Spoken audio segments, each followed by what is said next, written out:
Alors, bienvenue dans cette nouvelle vidéo où je vous propose de découvrir Next.js.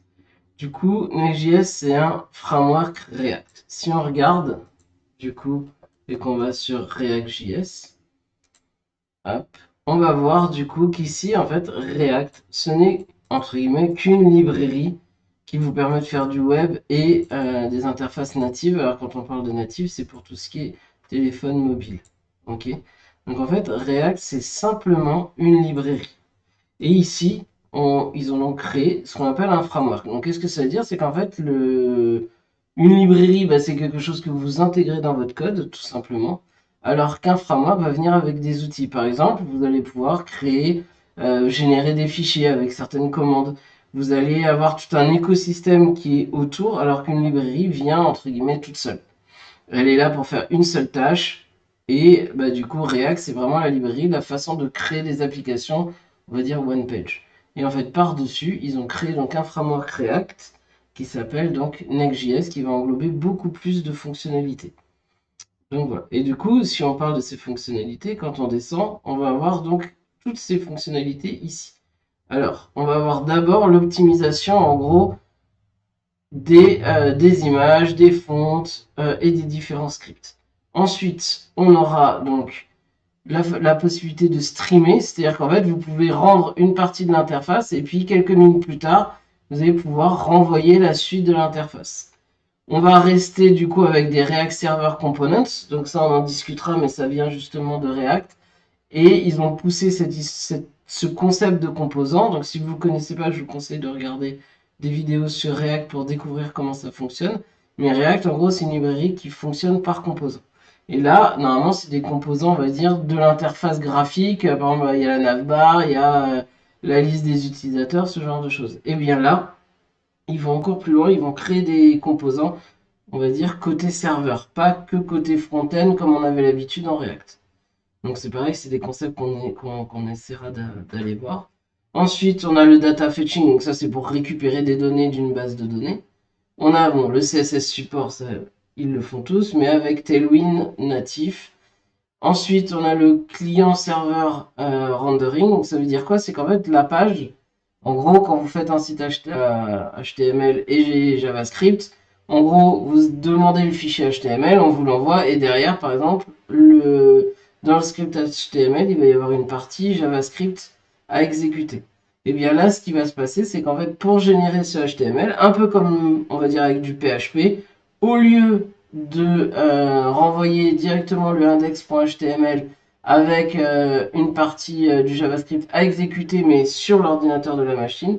En gros, côté serveur, donc à la place du PHP, en gros, on pourra très bien lancer des requêtes qui se feront avant même d'arriver chez sur l'ordinateur de votre client. Donc ça vous permet en fait de générer des sites web et qui soient en gros générés directement côté serveur. Donc c'est plutôt intéressant. Et ça permet du coup bah, d'utiliser du cache comme ils le disent et donc bah, d'aller plus vite, ce genre de choses. Ensuite, donc on a les serveurs action, donc qui en gros c'est la façon d'appeler les serveurs components. On va avoir les route handlers, donc c'est pour créer des API. Et ensuite, donc on va avoir bon, un routing avancé et des layouts. Ça, on en parlera dans la prochaine vidéo où on verra justement comment est-ce qu'on crée une application Next.js. Et ensuite, on a des middleware. Les middleware, en fait, c'est des fonctions qui vont s'exécuter au milieu du traitement. Par exemple, vous pouvez dire bah, quand la personne accède à cette page, vérifie si la personne est connectée. Et donc, cette vérification que la personne soit connectée sera un middleware qui va bah, checker si les authentifications sont là, si les headers sont bien enregistrés, ce genre de choses.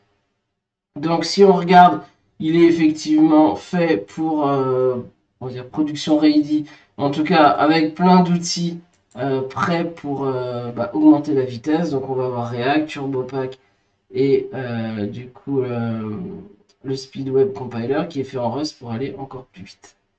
Voilà un peu ce qu'on peut dire. Donc, ça va permettre de faire bah, différents sites web. C'est fait du coup par la société Vercel qui vous propose d'héberger du coup votre site. Alors attention, c'est pas gratuit, mais vous avez des offres quand même gratuites pour des sites statiques. Ensuite, donc là voilà, on voit une petite galerie de différents sites qui ont été faits. Donc on peut faire à peu près tous les sites qu'on veut. Voilà. Ok, donc ça c'est un peu pour qu'est-ce que Next.js. En gros, c'est une surcouche au-dessus de React. Voilà. Donc comment est-ce qu'on va faire? On va du coup utiliser cette commande npx create next app latest. Donc je vais copier. On va aller dans le dossier. Donc ça vous faites où vous voulez. Moi je le fais dans ce dossier. Ensuite ici on va faire afficher d'autres options. Et je vais faire ouvrir git bash here. Donc ce qui va, vous voyez ici, on a bien desktop YouTube. Donc on voit qu'on est bien sur le bureau dans le dossier YouTube. Je vais faire un clic droit paste. Et là on voit qu'il me dit npx create next app. Donc je vais taper entrée. Donc là il va se lancer. Il me demande est-ce que je veux l'installer. Je vais dire oui. Donc là, voilà, il me demande quel est le nom du projet. Alors attention, le nom du projet, d'ailleurs on voit que c'est my-app. C'est en fait le nom qui va donner au répertoire. Donc moi je vais l'appeler test Next.js. Ou plutôt, tiens, YouTube Next.js. Alors, il va nous demander si on veut utiliser le TypeScript. Honnêtement, à l'heure d'aujourd'hui, il faut utiliser TypeScript. Le slim, c'est important, c'est lui qui va justement pouvoir vérifier si votre code est bien formaté. Le Tailwind, on va le mettre. SRC, on n'est pas obligé, d'ailleurs par défaut, il nous propose no. Je vais dire non. Est-ce qu'on veut utiliser la router? Donc ça, on va dire oui. Le Turbo Pack, oui. Et est-ce qu'on veut modifier les imports? Oui. Non. Pardon. On garde les valeurs par défaut, c'est très bien comme ça. Donc là, on voit qu'il nous installe donc React DOM Next. Et ensuite, il nous installe les dépendances de développement. Donc on a TypeScript, tous les types, le Tailwind, PostCSS, le Tailwind CSS, le ES8. Voilà. Donc là, on a donc créé, en tout cas, on a démarré notre projet Next.js. Si je fais ls, on voit donc que j'ai mes dossiers, notamment celui que je viens de créer. On le retrouve ici aussi. Donc, je vais faire cd yt Next.js qui va me permettre de rentrer dans le répertoire Next.js. Et là, on voit qu'on a notre projet. Donc là, je vais faire npm run dev.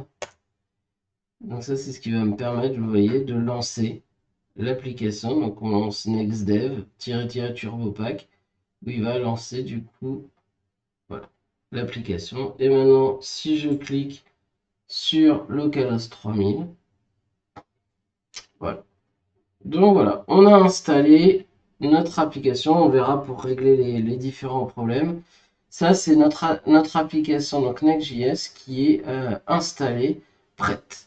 Dans la prochaine vidéo, justement, on va voir comment un peu reset tous les styles qu'il a mis par défaut et toutes les pages pour vraiment partir d'un projet. Voilà, là on a tout ça, on n'a pas besoin de toutes ces choses-là. Comment on va reset le projet pour partir d'un projet vide et commencer du coup à construire un projet en React. Enfin en Next.js et du React. Donc je vous dis à la prochaine vidéo.